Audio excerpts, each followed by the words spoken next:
Assalamualaikum warahmatullahi wabarakatuh. Alhamdulillah, segala puji hanya bagi Allah Subhanahu wa Ta'ala, Tuhan semesta alam, yang telah menurunkan Al-Quran sebagai petunjuk hidup bagi manusia dan mengutus Nabi Muhammad SAW sebagai rahmat bagi seluruh alam.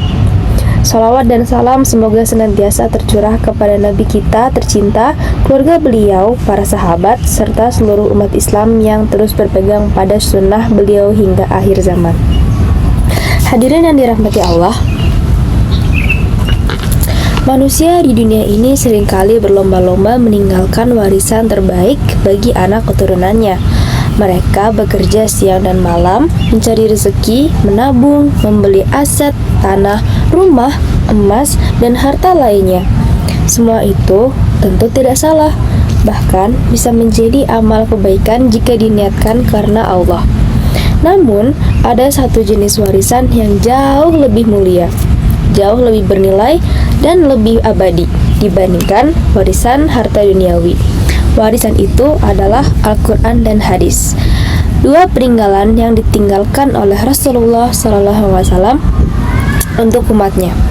Dua warisan yang jika kita pegang erat-erat, maka hidup kita akan selamat, dunia akan tenang, dan akhirat pun akan bahagia.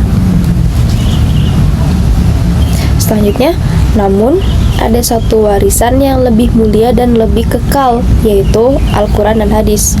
Rasulullah SAW bersabda, "Qad taraktu fikum amrayni la tadillu ma tamassaktum bihima, kitabullahi wa sunnata nabiyyih."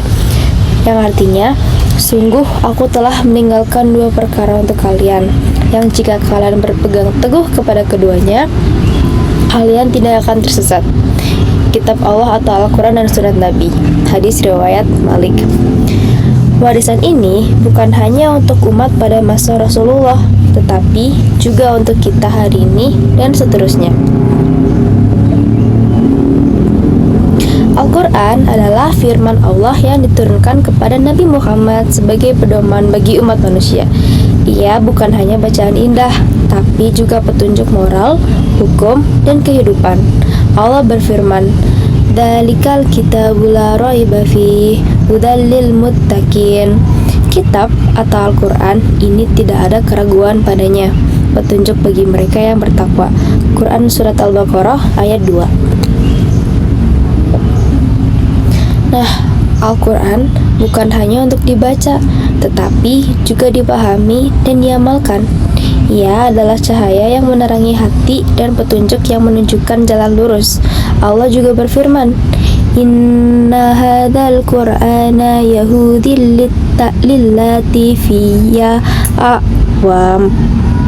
Sesungguhnya Al-Quran ini memberikan petunjuk kepada atau jalan yang lebih lurus. Al-Quran Surat Al-Isra ayat 9.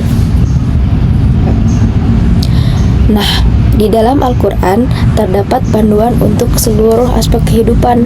Mau belajar tentang akhlak, ada di dalam Al-Quran.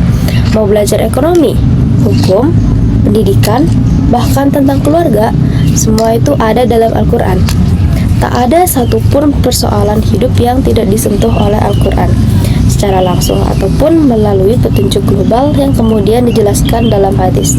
Namun, karena Al-Quran diturunkan dalam bahasa Arab yang padat makna dan kadang bersifat umum, maka Allah mengutus Rasulullah dengan fungsi sebagai penjelas. Disinilah peran hadis.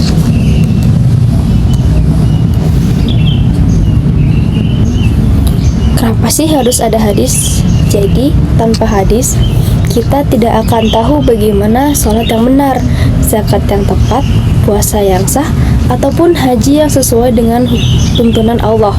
Misalnya, di dalam Al-Quran disebutkan, dirikanlah sholat, tapi bagaimana cara sholat, rukun-rukunnya, bacaan dan gerakannya, itu semua dijelaskan dalam hadis.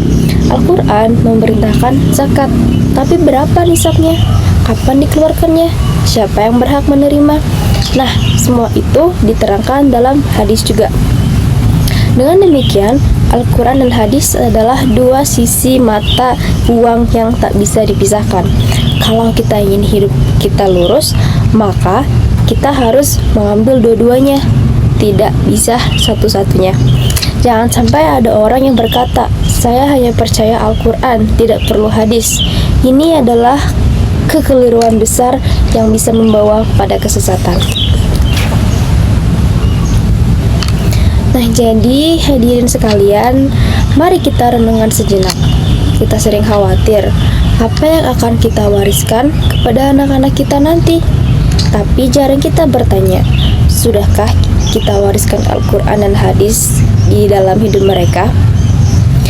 Warisan berupa uang atau aset mungkin bisa habis, bisa hilang, atau bahkan menjerumuskannya jika tidak disertai ilmu. Tapi kalau anak kita melek Al-Quran, tahu sunnah Rasulullah, maka ia akan punya kompas moral dalam hidupnya. Ia tahu mana yang halal dan mana yang haram, mana yang baik dan mana yang buruk. Inilah warisan terbaik, warisan yang tidak hanya membuat anak kita selamat di dunia, tapi juga menjadi penyelamat kita di akhirat. Harta warisan bisa habis, tapi Al-Quran dan hadis, jika diajarkan kepada anak-anak kita, maka akan menjadi warisan amal jariah yang tak akan putus. Rasulullah SAW bersabda, "Khairukum man ta'allamal Qur'ana wa 'allamah." Artinya, sebaik-baiknya kalian adalah orang yang belajar Al-Quran dan mengajarkannya. Hadis riwayat Bukhari.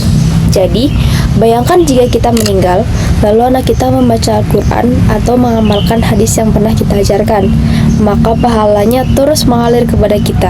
Inilah investasi akhirat yang tak pernah rugi. Nah, mungkin hadirin yang dirahmati Allah, mari kita jaga dan hidupkan warisan ini dalam rumah kita. Jadikan Al-Quran dan hadis sebagai teman hidup, panduan keluarga, dan pedoman dalam mengambil keputusan.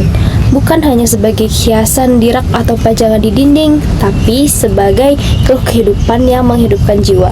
Semoga kita menjadi bagian dari orang-orang yang mencintai Al-Quran, mempelajari sunnah Nabi, dan mewariskannya kepada anak cucu kita. Amin ya rabbal alamin. Assalamualaikum warahmatullahi wabarakatuh.